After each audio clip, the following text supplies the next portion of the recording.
Donnie and Dolly. The team is supported by ableauctions.ca.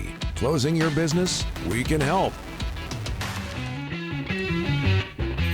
Habs over the Canucks 4-2 last night. Canucks with a biggie in Calgary tonight against the Flames. A point behind Calgary as those two teams, among others, battle for a wild card spot in the NHL West. Here to talk hockey from 100% Hockey, the podcast, John Shannon. John, thanks for doing this, sir.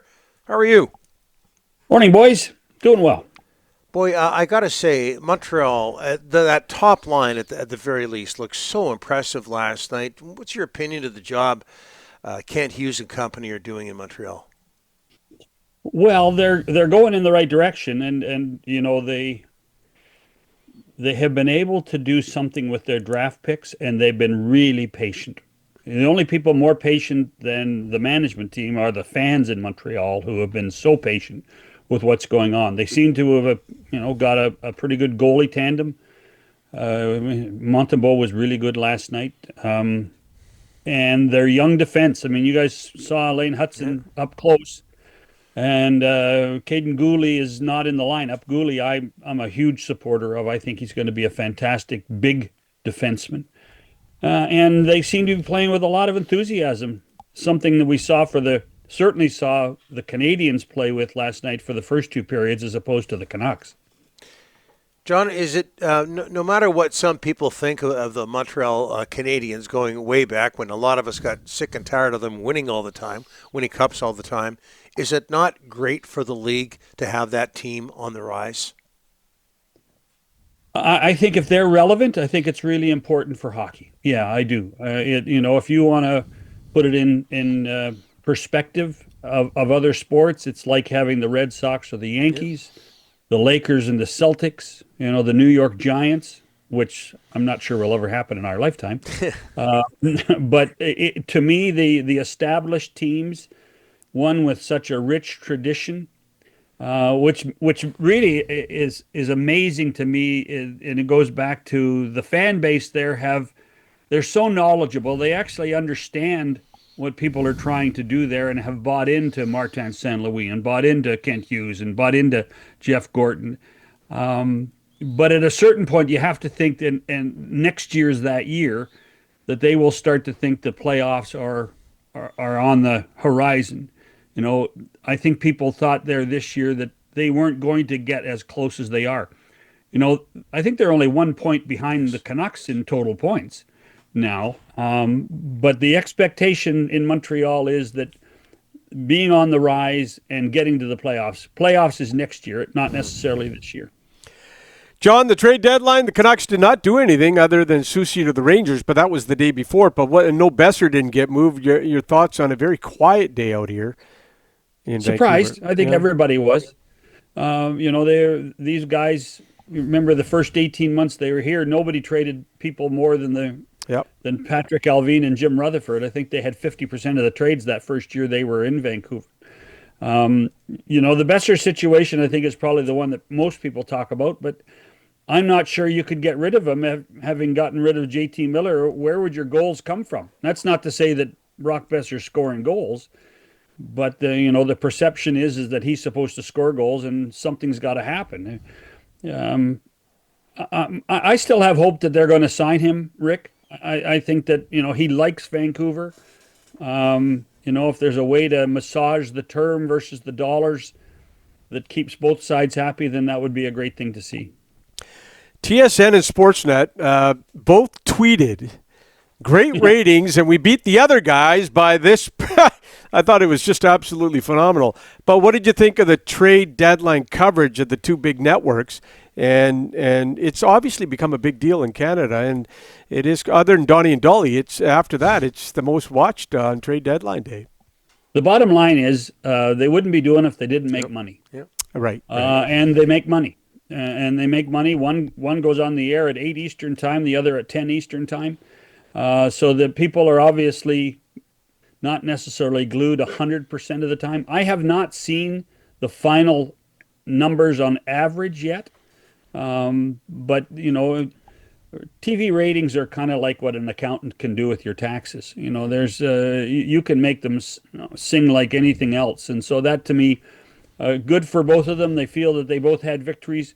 Both of them worked hard. I've never seen more announcers on the air in my life than I saw on Friday afternoon. I think I lost count at 20. Yeah. So and that's and good for them. It's not a hard thing, or sorry, it's not an easy thing to do. It's hard, and both networks try to be creative, try to have some fun, and you can pop in and out and watch. And then on the social platforms, that's where they really win, is on the social platforms, on the web, and on all the different social media platforms that they can get their news out on. Yeah, they both do a great job. Hey, John, right now as we speak, and both teams did I think a fabulous job of adding to their rosters. But as we speak, the Stars and Avalanche are matched up in the first round of the playoffs. Oh. Who would you take? I would take Dallas. I really would. I would take Dallas. I like Jake Ottinger in goal. I think in the back of my mind, I have hope that Miro Heiskanen comes back. But at the same time, we've seen what Thomas Harley can do in clutch situations, as he did for Canada. And Mikko Rantanen, to be able to add Rantanen at the deadline the way they did, and their young guys, Robertson and Johnston, who are now hotter than a pistol. And there's a chance that Tyler Seguin will be back for the playoffs as well. So I would actually take Dallas in that first round series at this point. But it's going to be like the late 90s, Donnie, when we saw Dallas and Colorado play all the time, including the Red Wings there. That the Wild West was crazy with those three teams. How do you think Carolina came out looking after all this? They ran in what was for them a mess. I think they put their Stanley Cup on hold. Mm-hmm. The whole concept of getting Rantanen was to sign him to a long-term deal, but to finally get a sniper. This is a team that has never had a real, get on my back, boys. Yeah. I'm going to score the goal here guy. That not a Draisaitl or a McDavid or a Matthews. And they finally thought they had that. Now they've basically, with getting the draft picks and Stankoven, they've said we're going to muddle through with what we have. They're playing well, by the way. But at the same time, they still have the same issue. Who's going to score the big goal at the key time in Game 6 or 7 of a playoff series? As opposed to the Canucks, their big question is who's going to score a goal. Period. So it's a little bit different. Hey, Brad Marchand, he didn't play last night as Boston comes back and they beat Florida. But what's his legacy in Boston? Well, his legacy is the same one that Canuck fans hate him for. He's one of the great 200-foot sandpaper guys in the National Hockey League. He's a Stanley Cup champion. He's a World Cup champion. He was a very, very good player. When you're named the captain of a hockey team, you have had an important role. It's funny. I actually texted somebody last night and saying, I wonder what Brad is thinking. As the Bruins come from behind last night to beat Florida, I wonder what Brad's thinking. Is he happy for his old team, or is he happy for his new team as he sits in the press box? I haven't said this to anybody. My gut, pure and utter gut, says maybe Brad Marchand will play in Boston next October. Ooh. Ooh. Why not? Yeah. Why not? Mm-hmm. He's certainly trying to. If there are any bridges burned, he's certainly trying to make amends with everything he said the last 48 hours. Yep. Well, that way he wouldn't have to fight Nikita Zadorov. That was you don't want to do that. Shades of last year's playoffs for Vancouverites. I know. Hey, listen, if Zadorov had played that way all season long, the Bruins would be much better off. He'd be way more popular. By the way, I just went on YouTube. Yeah.